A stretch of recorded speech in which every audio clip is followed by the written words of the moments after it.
आपके गांव में विगत दिनों एक मारपीट का मामला हुआ था जिसमें एक युवक की इलाज के दरमियान मौत हो गया था। उसके बाद एक वीडियो वायरल हो रहा है जिसमें कुछ लोग इसमें आरोप लगा रहे कि आपके पास आए इस तरीके क्या मामला। देखिए, जो मारपीट मामला हुआ, मौत भी बेचारे की हुई, कहीं ना कहीं आपसी वो झगड़ा है। लेकिन जो आरोप लगाया जा रहा है, आप सभी जानते हैं कि जब भी मारपीट का केस होता है, रात में वो मारपीट हुआ था, सदर अस्पताल लोग गया और सदर अस्पताल में ये मामला होता है कि जब तक एफआईआर वगैरह का कॉपी केस नहीं होता है तब तक इलाज भी नहीं होता है।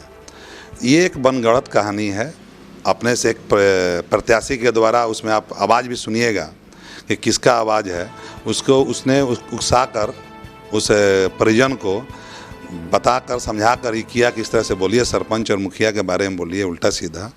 लेकिन कहीं भी इस तरह की मानसिकता मेरी नहीं रहती है और हमें मालूम भी नहीं था।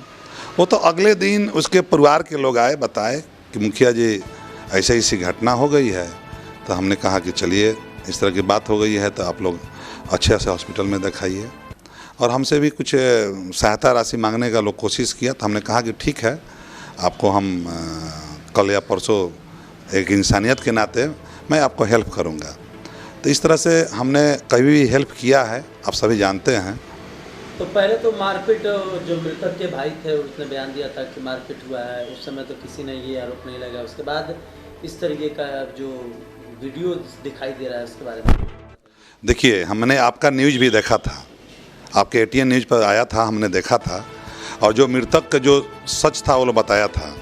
लेकिन ये हम पूरी तरह से उसके परिवार को समझाकर बुझाकर हमारे बारे में उकसाने के लोग काम किया। क्यों उकसा रहे हैं, आखिर क्यों उकसाने का मतलब ये है कि वो अब चुनाव लड़ रहे हैं, सोच रहे हैं कि लोगों को बरगला कर, बुर्बक बनाकर, समझाकर मुखिया जी का इमेज को ख़राब किया जाए, उनके व्यवहार को ख़राब किया जाए, लोगों के बीच में कहा जाए कि मुखिया जी अच्छे नहीं हैं, इसलिए कहा जा रहा है।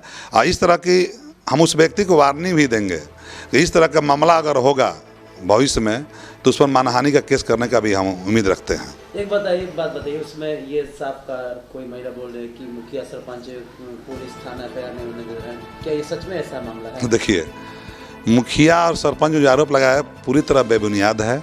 हम लोग को मुखिया और सरपंच दोनों आदमी को मालूम ही नहीं था।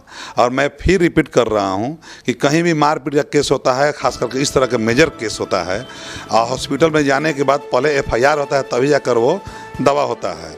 तो निश्चित ही तौर पर वो गए होंगे, केस हुआ होगा, उसके बाद ही ये सारा प्रक्रिया हुआ। ये पूरी तरह से उकसाने का काम किया गया है, बुर्बक बनाने का काम किया गया है कि लोगों के बीच में मेरा इमेज खराब हो। मृतक के परिवार से अब आपके तरफ से क्या सहयोग होगा? जो देखिए, होता है या जो चीज़ है, मारपीट का मामला ही है।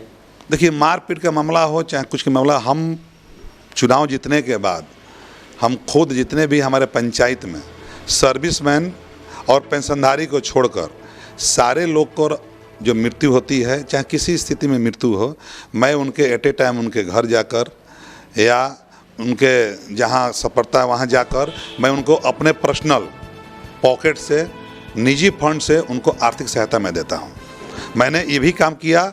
उस बेचारा पुतुल चौधरी का जो मृत्यु हुआ तो उसको हमने जाकर उनके परिजन से मिला, ढांढस बनाया, सांत्वना दिया और आर्थिक सहायता भी दिया।